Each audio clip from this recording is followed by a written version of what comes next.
How to get 8 extra minutes of sleep every day without hitting snooze. As posted to the HuffingtonPost.com, written by Emily Peck.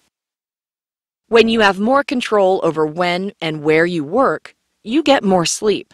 That's according to a new study published in the March issue of Sleep Health, which found that employees at an IT company slept an average of 1 hour longer each week when their bosses were supportive of work-life balance and gave workers the freedom to decide their own work schedules.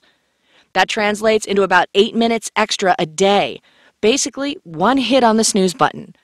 Who wouldn't want a snooze alarm effect every day? Asked Ryan Olson, an occupational health psychologist at Oregon Health and Science Universities and one of several researchers who worked on the study, part of a larger project funded by the National Institute of Health and the U.S. Centers for Disease Control and Prevention. Before the experiment at the IT company, one worker told researchers she woke up at 4:30 a.m. to get an early start and avoid evening rush hour traffic. With the new flex rules, she now gets up at around 6 a.m. and starts working at 7. "I get more sleep than I've had in years," she said in the research paper. Most of the advice on how to get more sleep is centered around things an individual can do. Practices like yoga, mindfulness, and turning off all digital devices an hour before bed. And of course, there are shelves full of medications offering a drugged-out shut-eye. What's notable about the new study is that the researchers from Harvard, Penn State, Portland State University, and elsewhere looked at what companies could do to help workers, not what individual workers could do to help themselves.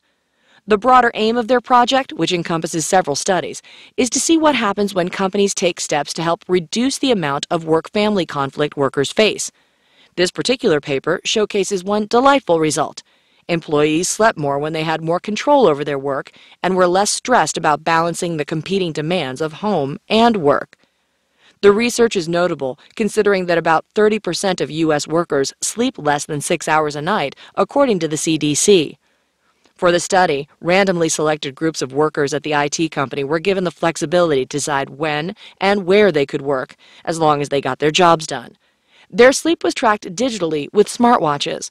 The employees were observed over a year-long period and compared to a control group. Workers who had control over their time were smart about structuring it. If a person with a bad commute has the freedom to schedule and avoid traffic, they can find more time for family and sleep, Olson said. Employees were not just told, "work whenever," and left to figure it out. Managers were given training on how to create an environment that supported the flexibility policy. Olson said leaders were told to be good role models when it comes to work-life balance and to be emotionally supportive of workers, asking them things like, "What can I do to help you get your work done?"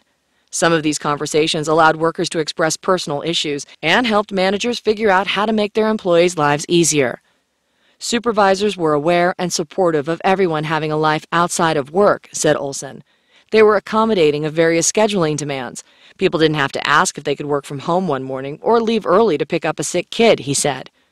To be sure, there are millions of shift workers in the U.S. who have much less control over their schedules. A forthcoming part of this big study addresses that by examining work-family conflict at a long-term care facility where the law requires a certain number of staff members to be present, reducing the amount of flexibility available. However, Olson pointed out that there are still ways to make work environments, like the care facility, more friendly to workers' needs.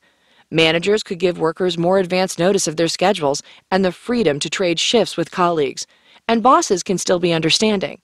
In the hourly environment, you can still provide emotional support for people, he said.